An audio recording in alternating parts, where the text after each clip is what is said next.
हाँ, ये आप बात सही है कि इसमें सोशल नॉर्म्स वाकई एक बहुत बड़ा ऑब्स्टेकल है। मुझे भी recently I went to the China, एक चाइना कंस्ट्रक्शन कंपनी थी बहुत बड़ी, चाइना में मैं गया तो मुझे उनका एक स्लोगन इतना अच्छा लगा। उन्होंने लिखा होता rise to the challenge and take the lead. तो मेरा ख्याल है I think our women have the potential to grow to any extent, to any degree. Particularly इसमें टेक्नोलॉजी की तरफ आप जो जब बात करती हैं तो ऑब्वियसली मेरा ख्याल आप समझती हैं कि टेक्नोलॉजी में salvation lies it in technology. दुनिया जो पहुंची है बहुत आगे, मईशत के मैदान में तरक्की कर गई और दुनिया में डोमिनेट कर रही है और आपने लोगों को खुशहाली दी है, it is mainly through technology. शायद आपकी ये कन्विक्शन है। जी जी बिल्कुल। तो उसमें जो पाकिस्तान की 51 या 52 या 50% आबादी है, वो तो एक उसका बहुत हिस्सा पीनट्स में है मेरा ख्याल है। बेशक उनकी तो participation according to UNESCO only 10% जो खवातीन है पाकिस्तान की वो स्टेम फील्ड्स में है। अब आप ये देखें, जब इस सेंचुरी में आपके वॉशरूम से लेके आपके किचन से लेके आपके मेकअप रूम्स, आपकी इंडस्ट्री, आपके हॉस्पिटल्स, आपकी यूनिवर्सिटी, सब कुछ ऑटोमेट हो चुके हैं। हर जगह टेक्नोलॉजी आ गई है, कभी थोड़े लेवल पे कभी ज्यादा लेवल पे। तो हाउ डू वी एक्सपेक्ट कि हम अपनी खवातीन को इस चीज से पीछे रख के पाकिस्तान तरक्की कर सकता है? इट इज नॉट पॉसिबल कि जब तक आपकी जो खवातीन हैं वो टेक्नोलॉजी में आपके शोल्डर्स के बराबर आके आपके साथ काम नहीं करेंगी, तब तक पाकिस्तान किस तरह तरक्की कर सकता है? अच्छा, do you think they have the capacity to take up this challenge? खवातीन में ये पोटेंशियल है उनमें? देखिए, मैं थिंक करूं या ना करूं, that does not actually matter. You can see the stats. आप स्टैट्स को देख के ये बात करें कि aren't they capable enough?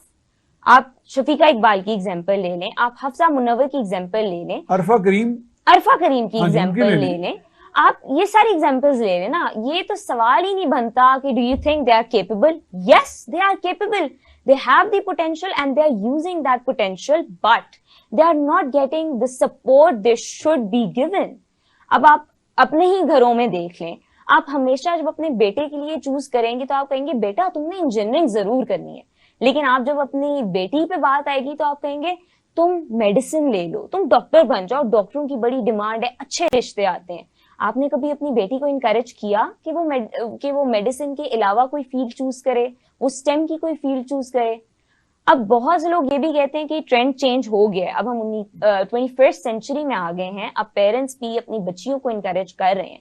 लेकिन मैं ये कहना चाहूंगी कि अभी भी उतनी इनकरेजमेंट नहीं मिल रही जितनी मिलनी चाहिए, जितना उनका पोटेंशियल है, जितना जो बाकी ममालिक हैं जो कि हमसे बहुत आगे हैं वो इस पूरी एक ग्रुप को इनकरेज कर रहे हैं, उस तरह हम कर रहे हैं। आप अपने आप से खुद सवाल करें, एज पेरेंट्स, अगर जो पेरेंट्स देख रहे हैं तो आप अपनी बेटियों को इनकरेज कर रहे हैं या नहीं?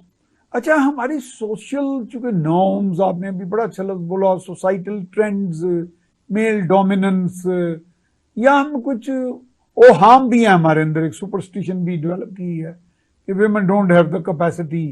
मेरा ख्याल है ये तो खैर एक वैसी मिसकंसेप्शन है, और women have proved their mettle not only in Pakistan but abroad as well. तो उसमें हमें बाज़ औक़ात एक तस्वर आता है कि जी वो जो क्रिएटिव काम, कोई लिटरेरी वर्क, ये काम, वो फिर हम नाम लेने लग पड़ते हैं, कुर्रतुल ऐन हैदर, रजिया भट्ट के नावल, या कोई और बड़ी कोई ड्रामा आर्टिस्ट आ गई, या इस तरह की लेजेंडरी फिगर्स, परवीन शागर आ गई, तो लोग ये तस्वर गलत उलाम कायम कर लेते हैं कि women can do their best in these fields. देखें, as compared with technological field. जी, अब इसमें बहुत ज्यादा फैक्टर्स आ जाते हैं, लेकिन ये पॉइंट मैं देने से पहले एक एग्जांपल देना चाहूंगी कि जो आप अपनी ऑटोमेशन, आपकी सारी टेक्नोलॉजी चल रही है, वो प्रोग्राम्स पे चल रही है, वो कोडिंग पे चल रही है, कोई ना कोई प्रोग्राम होता है, कोई कोड बेस होती है। तो जो फर्स्ट प्रोग्राम लिखा था ना, जिसने टेक्नोलॉजी का दुनिया में आगाज किया था, वो एक औरत थी। उन्होंने पहला प्रोग्राम लिखा था। क्या नाम? Do you remember the name? I am so sorry but I do not remember the name. या लेकिन मेरे भी अपने इल्म में इजाफा हो जाता है। बेशक आप अच्छा, आप कहना चाह रही हैं कि दुनिया में सबसे पहला जो टेक्नोलॉजिकल जी जो प्रोग्राम लिखा गया था, जिससे दुनिया का पहला कंप्यूटर रन हुआ था, वो एक खातून ने लिखा था। अच्छा, तो wonderful. अगर हम ये कहें कि वो ज्यादा क्रिएटिव साइड पे अच्छी रहेंगी या इस तरह के प्रोफेशंस जहां पे टेक्नोलॉजी नहीं ज्यादा यूज होगी, तो दैट्स अब्सर्ड आई मस्ट से। क्योंकि पाकिस्तान में आप ये देखें कि यूनिवर्सिटीज में अभी भी रेशो जो है वो 2:10 का रेशो है, मतलब 2 लड़कियां और 10 लड़के, अगर हम इस तरह रेशो अपना रखें, लेकिन they are doing wonders, they're literally doing wonders and I have a lot of examples जो कि मुझे लगता है कि मैं शो में कवर नहीं कर सकूंगी। लेकिन देखें, दुनिया ग्लोबल विलेज है, इंटरनेट आपके पास है, जरूर इस चीज पे सर्च करें। मैं एक और ये बात कहना चाहूंगी जो आपने भी बात की कि आपको नहीं लगता कि क्रिएटिव फील्ड्स में खवातीन बेहतर परफॉर्म कर सकती हैं? Like literary and other things, semi literary. जी जी जी जी। अब यहाँ पे आप देख लें कि आप भी एक फादर हैं और आपके अहल अयाल में और भी मर्द हजरात होंगे जो उनकी ये अगर ये माइंड सेट है, तो ऑब्वियसली वो अपनी बच्चियों के लिए टेक्नोलॉजी चूज नहीं करेंगे। वो अपनी बच्चियों को उस एक इमर्जिंग फील्ड से महरूम रख रहे हैं जिसमें आजकल दुनिया बहुत तरक्की कर रही है। अब ये देखें, आर्टिफिशियल इंटेलिजेंस, इसका नाम तो हम सब ने सुना होगा, और अगर नहीं भी सुना तो आपने यूज तो किया हुआ होगा। आपके गूगल मैप से लेके आपके टेक्सला तक, आपके किचन से लेके आपके बाथरूम तक वर्ल्ड मैपिंग हो रही है जी, हर दुनिया चीज, की हर चीज जो है, हर चीज आर्टिफिशियल इंटेलिजेंस से हो रही है, डेटा साइंस से हो रही है, साइबर सिक्योरिटी से हो रही है। तो ये जब इतने बड़े बड़े नाम हैं जो कि दुनिया में कट थ्रोट कंपटीशन हो रहा है, तो उससे आप अपनी बेटियों को महरूम नहीं देखिए रख आपने इतनी अच्छी मिसाल दी है, रिसेंटली रिटर्न फ्रॉम चाइना, तो हम उनकी एक बहुत हाईटेक एक कंपनी में गए जहां पे वो बता रहे थे कि we are now heading towards 6G and 7G internet connectivity throughout the world, और उन्होंने हमें एक फैब्रिकेटेड डीएनए दिखाया। मैं आई गॉट रादर कंफ्यूज्ड, तो मैंने उन्हें क्वेश्चन किया, वो अंग्रेजी बोल लेते थे जो साथ थे, तो मैंने कहा जी what you use the word fabricated, तो what is this fabricated DNA, is it a replica of human DNA? वो कहेंगे no, it's not human DNA, ये हमने एक स्टोरेज का एक इतनी हाई कैपेसिटी एक छोटा सा यूनिट बना लिया। अब देखें ना, टेक्नोलॉजिकल एडवांसमेंट के जरिए वो इतने फास्ट ट्रैक पे चले गए हैं, तो हमें फास्ट ट्रैक पे जाने के लिए अगर हमारा आधा जो निस्फ जो मुल्क की पॉपुलेशन है, अगर वो इस फील्ड में आ जाए, और वो I think they do have the capacity, और मेरा विलिंगनेस भी है। ये तो आपने उनको स्टडी किया होगा एज ए स्टूडेंट लीडर।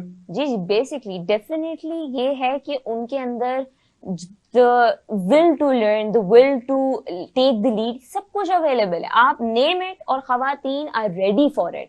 लेकिन बात वही है कि हम उनको ठीक तरह चैनलाइज नहीं करें। पानी का बहाव होता है ना, अगर उसको चैनलाइज ना किया जाए तो वो गटर में गिर जाता है, फजूल फारिग हो जाता है। ब्लॉकिंग द वे, कौन रोक रहा है उनका रास्ता? I think all of us, I must say that, as a society we are blocking. चलिए अब हम जा रहे हैं ब्रेक पे, तो ब्रेक के बाद फिर दोबारा बात करेंगे। नाज़रीन, अब हम जाएंगे ब्रेक पे, ब्रेक के बाद दोबारा हाजिर खिदमत हो।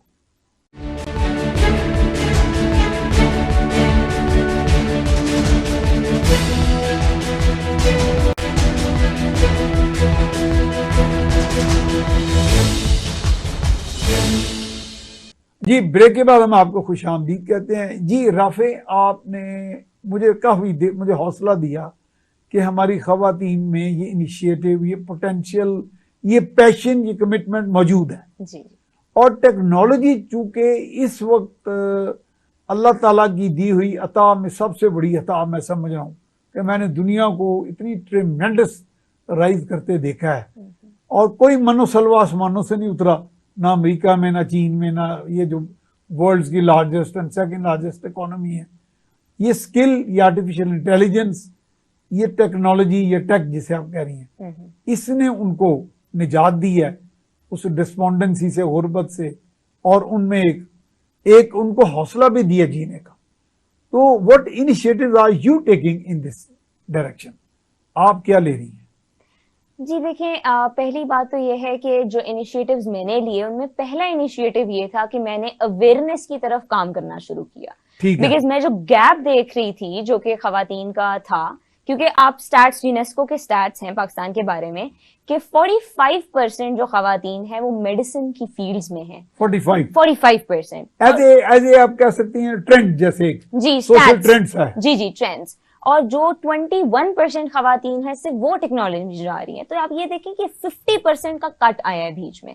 तो पहला तो ये कट को खत्म करने पे मैंने अवेयरनेस कैंपेन्स की हैं। अच्छा, ठीक है, जिसमें मैं सबसे पहले अपनी यूनिवर्सिटी को टारगेट किया, अपने कॉलेज को टारगेट किया, और जो जिस स्कूल से मैं पढ़ी हुई हूँ वहां पे मैं गई, मैंने वहां पे अवेयरनेस सेशंस दिए हैं, क्योंकि जाहिर बात है मैं ऑल गर्ल्स से पढ़ी हुई हूँ। यानी मैं अवेयरनेस से मुराद है कि अवेयरनेस का मोटिवेशन दोनों ही, यू टॉक अबाउट इट, यानी यू परसुएड देम। जी जी, जो प्रॉब्लम का पहला सोल्यूशन होता है ना, वो ये होता है आप उसके बारे में बात करें। तो पहले तो अवेयरनेस कैंपेन्स में मैं बहुत ज्यादा आगे आगे बढ़ के पार्टिसिपेट करती हूँ। अगर कोई मुझे कह भी दे यार हमारे भी यूनिवर्सिटी में आके इस बारे में बात करो, we need somebody to talk about it, I am the first one to volunteer for that. बेशक आपका टाइम जो है वो कीमती है and everything, but the first initiative I take is creating awareness.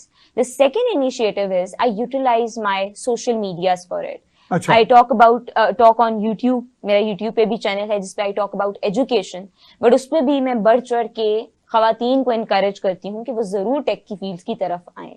उसके अलावा मेरा Instagram और Facebook, उसपे भी I regularly share posts, achievement की पोस्ट होती हैं और सक्सेस स्टोरीज होती हैं। The third initiative that I am very much involved in is कि मैं पर्सनल मेंटोरिंग करती हूँ, क्योंकि जाहिर बात है जो सोशल मीडिया से मेरे पास कोई रेफरेंस आता है कि आप हमें बताएं हम क्या करें, तो कौन सा जी हमारी करियर काउंसलिंग करें, उनके साथ मैं बहुत उनको टाइम देती हूँ, बहुत इनकरेज करती हूँ। अब कुछ केसेस ऐसे भी आते हैं जो कहते हैं कि वी आर कन्विंस्ड लेकिन हमारे पेरेंट्स नहीं मान रहे and we can not stand against, that is why you said parent counselling. जी जी, बेसिकली वही।